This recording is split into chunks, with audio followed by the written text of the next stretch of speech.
Salut, moi c'est Sacha. Et moi c'est Milovan. Voici notre famille. Et voici l'Autonome, une grande grange que nos parents ont achetée pour la transformer en la maison la plus autonome possible.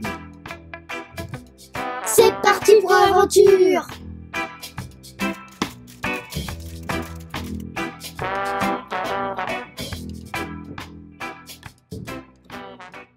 Salut les amis, allez je vous présente un petit matériel, c'est une courte vidéo que je vous avais dit que j'allais vous faire parce que c'est, je trouve que c'est un matériel qui est quand même pas mal.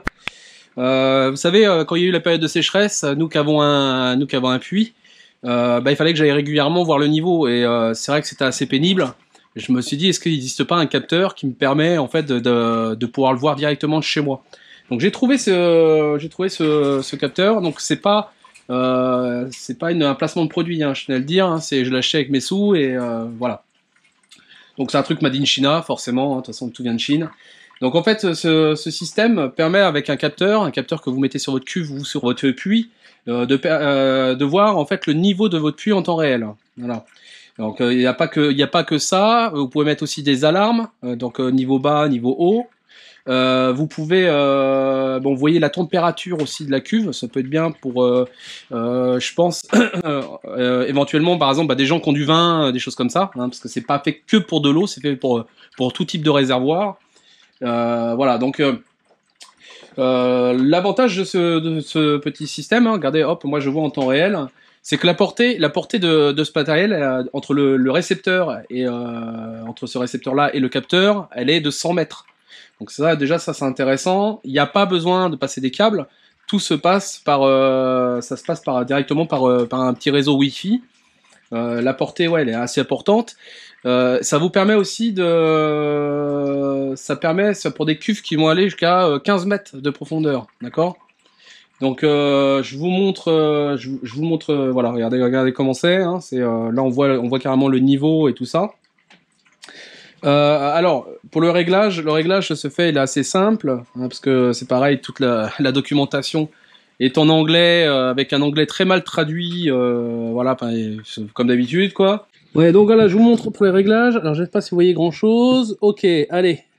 Donc pour régler, pour le paramétrer, hop, on appuie sur les deux boutons, alarme plus 7. Là vous allez mettre votre hauteur maximum. Donc moi j'ai 10 mètres, mon puits fait 10 mètres, donc je mets 10 mètres. D'accord? Vous validez. Là, vous allez mettre la hauteur. Je sais pas si on voit grand chose. Voilà, si je m'approche un peu, on voit un peu plus. La hauteur, en fait, de votre capteur par rapport au niveau maximum de votre puits. Donc moi, j'ai mis 1 mètre. Vous validez et voilà. Il faut prévoir le capteur quand vous allez l'installer. Il faut au moins qu'il soit 0,5. C'est le minimum. Hein, c'est comme ça sur la doc technique. 0,5 mètres, 50 cm du niveau maximum de l'eau. Voilà. Là, on va le laisser faire un peu. Et en fait, le capteur, il est en train de se paramétrer. Ça met un petit temps, un petit laps de temps quand même.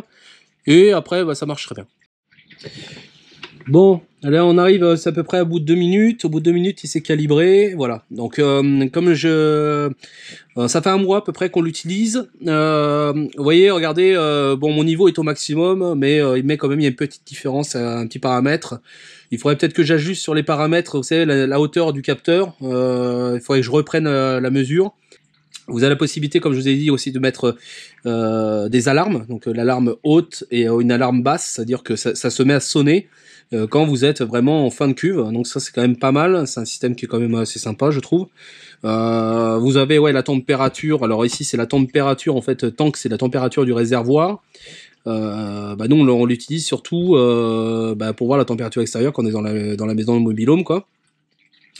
Ça peut être utile aussi, par exemple quelqu'un qui fait, parce qu'on n'est pas obligé de l'utiliser que pour des réservoirs d'eau, ça peut être pour des réservoirs, par exemple du vin. Imaginons que quelqu'un a du vin, on est dans le Tarn c'est des producteurs de vin, et ça permet de surveiller aussi la température du réservoir. C'est pas la température extérieure, mais la température du réservoir. Voilà. Après vous avez l'heure, hein, tous les trucs un peu basiques. Je vais vous montrer vite fait comment installer le capteur, parce que c'est pareil, le capteur ressemble à un flotteur. Parce qu'au début, bah, j'ai pas lu forcément la doc technique, comme d'hab. Moi, j'ai balancé le capteur dans le puits, il a pas trop aimé. Donc, c'est des capteurs qui sont prévus pour aller avec de l'humidité, mais pas immergés. Donc, allez, j'y vais, hop, on descend, pour vous montrer, vite fait. Donc, nous, on a à peu près... le mobil-home, il est à peu près à, on va dire, 50 mètres à peu près du puits, hein, approximatif. Donc, Marley, pousse-toi, pousse-toi. Donc, en fait, vous le percez, vous le mettez directement sur le trou. Moi, j'ai fait un trou un peu plus gros. Il faut vraiment qu'il soit d'aplomb. Vous avez un petit niveau. Il faut pas qu'il y ait de choses qui obstruent. Parce qu'en fait, ça fonctionne avec des ultrasons. Vous voyez ? Donc moi au début, je l'avais balancé dans le puits, j'ai dit ah ça marche pas. Et après, bon, en lisant bien la doc, j'ai fini par trouver. Alors, bon, j'ai dû le nettoyer, j'ai dû le sortir complètement, je l'ai séché, enfin j'y suis arrivé. Hein, voilà, il n'y a pas de souci. Ça fonctionne avec des piles, hein, c'est juste des piles, il n'y a rien d'autre. Et après c'est que de la réception. Voilà. Alors dans les puits, par contre malheureusement, ce que j'ai dû faire. Vous savez, quand ils font des puits, maintenant, c'est une norme de sécurité. Vous avez en fait, vous avez votre première plaque, et après vous avez une plaque, une sécurité qu'ils mettent pour les enfants, voilà. Mais malheureusement, cette plaque, j'ai dû la mettre sur le côté parce que, en fait, sinon, ils voyaient pas le niveau, quoi. Donc bon, de toute façon, les enfants ne vont pas là-dessus, ils le savent. Ils sont prévenus, mais bon, après, comme vous allez dire, on n'est pas à l'abri. Les enfants, des fois, ils font des trucs un peu improbables. Mais bon, d'ici que ils tombent dans le puits, j'y crois pas trop, quoi, hein, sincèrement. Ils jouent pas du tout ici, et ils s'amusent pas à marcher dessus non plus. Puis même, bon, c'est du béton, quoi, hein, voilà. Donc, système vraiment sympa. Ça peut être sympa aussi à mettre ça dans une cuve, éventuellement. Vous savez, les cuves UVC là. Ça, c'est top parce que du coup, vous le mettez à l'endroit au-dessus là, et voilà, ça permet de voir votre niveau directement de chez vous, quoi. Donc voilà, c'est pour ça que je vous présente ce petit matériel qui est quand même assez sympa. Qui marche, moi ça va faire un mois que je l'ai. Bon, ça fonctionne bien, il n'y a pas de souci. Après, le niveau réel, franchement, je trouve que c'est assez approximatif. Hein, je tiens à être clair. Parce que là, moi par exemple, mon puits est rempli. Et il me met que le puits est à 90%. Donc vous voyez, c'est approximatif, mais déjà ça vous évite d'aller voir tous les jours votre niveau de puits et ainsi de suite, surtout en période de sécheresse. C'est pas mal, c'est un bel outil perso. Je trouve que ça nous donne quand même pas mal de repères. Néanmoins, il y a quand même un petit décalage. Alors ça va être sûrement dû à mes réglages. Il faudrait que je change mes réglages par rapport à la hauteur du capteur, je pense, parce que je l'avais fait. C'était en période, ouais, il faisait encore à peu près chaud. L'eau était pas forcément au maximum, donc forcément, mais il faudrait que j'aille reprendre la mesure. Vous avez vu, c'est assez facile, hein. Ce qui est bien, c'est l'installation qui est très simple.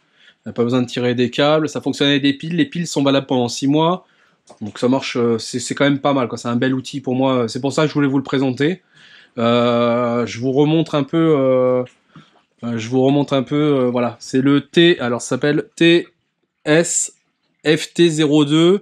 Bon, j'ai trouvé ça sur internet, hein, vous le trouvez, il n'y a pas de souci.